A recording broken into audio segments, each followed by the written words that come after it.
God is our refuge and strength and very present help in trouble. Therefore we will not fear, though the earth be removed, and though the mountains be carried into the midst of the sea, though the waters thereof roar and be troubled, though the mountains shake with the swelling thereof. Selah. There is a river, the streams whereof shall make glad the city of God, the holy place of the tabernacles of the Most High. God is in the midst of her. She shall not be moved. God shall help her, and that right early. The heathen raged. The kingdoms were moved. He uttereth his voice. The earth melted. The Lord of hosts is with us. The God of Jacob is our refuge. Selah. Come, behold the works of the Lord. What desolations he hath made in the earth.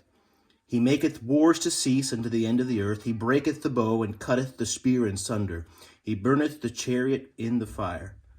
Be still and know that I am God. I will be exalted among the heathen. I will be exalted in the earth. The Lord of hosts is with us. The God of Jacob is our refuge. Selah. I try not to over spiritualize everything, and I think many people think the devil did this or the devil did that. I think personally, a lot of what you see in the world is the result of fallen man, and our sins are coming back to haunt us. And so I don't believe the next things I'm going to tell you about, I don't necessarily believe that the devil's doing it.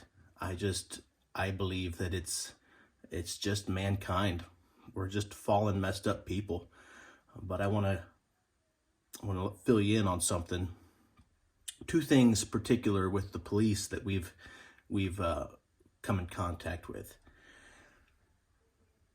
In both situations, I've been pleasantly surprised how nice and honorable and how big of a blessing the police have been to us here. It's been quite the shock from what you read in the news about our land.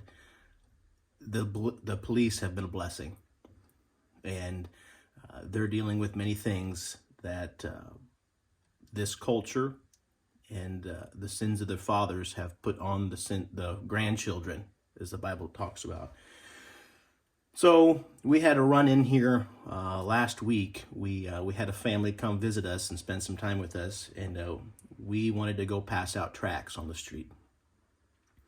So you know the situation here. It's not the best for passing out tracts. So we went to the government seats and we asked permission. Is this something we can do? Would they allow us to do it? And where can we do it? And so we got all the questions, and they said, no, not a problem. Go have fun. Because we are registered and we are good to go. So they said, nope, go pass out whatever you want. And it's okay, let's go do it. So we went to the city center where everybody else passes out material. And we were there for about 30 minutes before the police showed up. Somebody had called the cops. Some might say it was a security guard, but he called the cops on us because he thought we were taking money from people, interestingly enough. So we're passing out tracts. The cops come 30 minutes later, and it just so happens that in the city center, right across from the city center, is a state church. So, I'm not saying that it was of the wicked one. I just think it's just fallen people that whether he knew what we were doing and wanted to stop us, I don't know. Whether he honestly thought that we were taking money from people, I don't know. But 30 minutes into our time out there, the police came and detained us all, the whole group, and asked questions, and then they had to make phone calls. So about 45 minutes later, they had to make a decision whether to take us to court and let the judge decide what to do with us. Particularly one lady whom they were really interested in. They thought she was panhandling for money. And so we had a really good conversation with the police officers, and we actually kind of had fun with them. And so it was quite entertaining and quite interesting. But God was with us. He was our refuge and help and strength in the trouble. And there was really no fears that went on in that. But they let us go eventually. And I said, are we allowed to do this? They said, yes, no problems. I said, so we can do this again? And he says, yes, not a problem. We can pass out these? Yes, no problem. The only problem was that somebody called us in saying that we were taking money from people. And so you see that as you want to see it, but interesting. The second situation we just had here yesterday, and I was going to make this video last night, but I decided to sleep on it because I wanted to let you know, but take the emotion out of it, because you don't want to throw something online with a bunch of emotion. So I woke up yesterday morning and I went to my mailbox, and there was a mailman that had summoned me, yelling across the street for me to come, Miller, Miller. And so I came out, and it was a letter from the government. And so I opened it up, and I took my phone and Google translated it, and come to find out that I was accused of running a red light in the city. I said, I don't ever remember running any red light. I really try hard not to do that. That's a big no-no. And I'm racking my mind for what it would have been. And then I realized, after I'm driving to town to think about what I did wrong, we took this family with us to the capital seat where there's a zoo. And so we went to the zoo, and on our way out of the zoo, we had to cross this intersection. Well, this intersection, there was an accident, a car accident in the center. And so, what I'm used to in America is that there's a car accident, everybody typically takes turns, and you kind of go through it, and this is just what you do. And so I'm sitting at this intersection, and the honking and the impatience is going on all around me, and it seems like they're all looking at me as it's my turn to go. And so I proceeded into the intersection to go around the accident that was there.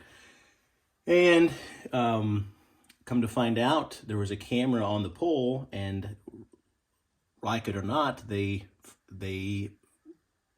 cited me a ticket, not just a ticket, they call it a misdemeanor here, of running a red light. I had my family with me, and I had another lady with us as well, a friend of ours. And so that was about a month ago, and it just came to the mailbox. And so I had to go see a judge yesterday, a court judge in the police station.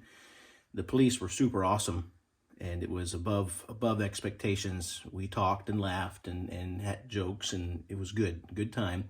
And then it was time to see the judge, and the judge was just super a blessing. He was awesome and nice, and again, I was nervous and fearful, but the judge was just so all the things I've heard about government and police and judges and stuff, I've experienced the opposite. They're hungry for a fresh start and for newness, and so it was such an encouragement. So out of the fine that I got, he says, I want to give you the minimum, and he gave me the minimum fine for this misdemeanor, which was $200. And so he said, also, because you live here, you're actually the first American that I'm not going to make you pay right now. You just take it and pay it when you can, basically in the morning, or go to the post office and pay it. And so he was very friendly, very awesome. But I tell you all this because I want to tell you what happens next. So he showed me the picture of my van past the red light, and in the picture is also the car accident. So here, what he says, you're exactly right. When there's an accident, you take turns and you do this, but you can only do that once a police officer shows up. So that's why I got this because we didn't wait for the police officer to show up.